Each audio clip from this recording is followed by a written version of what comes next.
بسم اللہ الرحمن الرحیم۔ معزز ناظرین، السلام علیکم ورحمۃ اللہ وبرکاتہ۔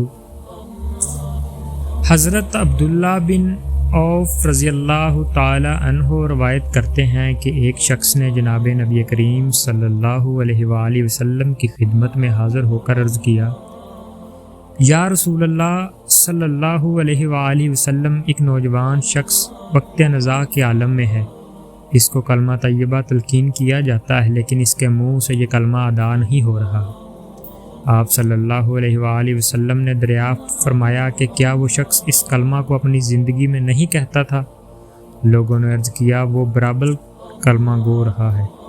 تو رسول اللہ صلی اللہ علیہ وآلہ وسلم نے فرمایا کہ جو شخص زندگی بھر یہ کلمہ کہتا رہا، آخر وقت میں کلمہ جاری نہ ہونے کی کوئی وجہ نہیں، یعنی ضرور اس کو آخر وقت میں کلمہ نصیب ہو جانا چاہیے۔ پھر رسول اللہ صلی اللہ علیہ وآلہ وسلم اٹھے اور ہم بھی آپ صلی اللہ علیہ وآلہ وسلم کے ہمراہ ہی چلے۔ آپ صلی اللہ علیہ وآلہ وسلم اس نوجوان کے پاس پہنچے تو آپ نے فرمایا، لا الہ الا اللہ پڑھو۔ تو نوجوان نے عرض کیا، اس کلمہ کی ادائیگی پر قادر نہیں ہوں۔ آپ نے پوچھا، اس کی کیا وجہ ہے؟ اس نوجوان نے کہا، اس کی وجہ شاید یہ ہے کہ میں اپنی والدہ کی نافرمانی کرتا تھا، اس لیے اس کی بد دعا لگی ہوگی۔ آپ نے پوچھا، کیا تیری والدہ زندہ ہے؟ تو اس نے کہا، ہاں۔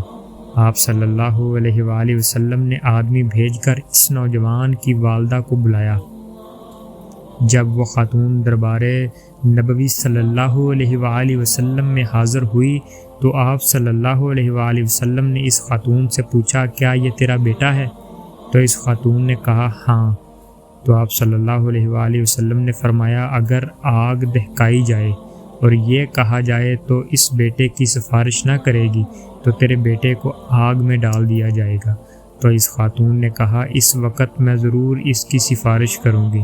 تو آپ نے فرمایا کہ پھر اللہ تعالیٰ اور ہم سب کو گواہ بنا کے کہہ دے کہ میں نے اس کو معاف کر دیا اور میں اس بیٹے سے راضی ہو گئی۔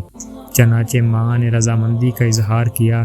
پھر نبی کریم صلی اللہ علیہ وآلہ وسلم نے اس قریب المرگ جوان سے فرمایا، لا الہ الا اللہ کہہ۔ تو اس نے واضح الفاظ میں صاف صاف لا الہ الا اللہ پڑھا۔ تو رسول اللہ صلی اللہ علیہ وآلہ وسلم نے خوش ہو کر فرمایا، تمام تعریفیں اس رب کریم کے لیے ہیں جس نے میری وجہ سے اس نوجوان کو جہنم کی آگ سے نجات عطا فرمائی۔ وما علینا الا البلاغ المبین۔ شکریہ۔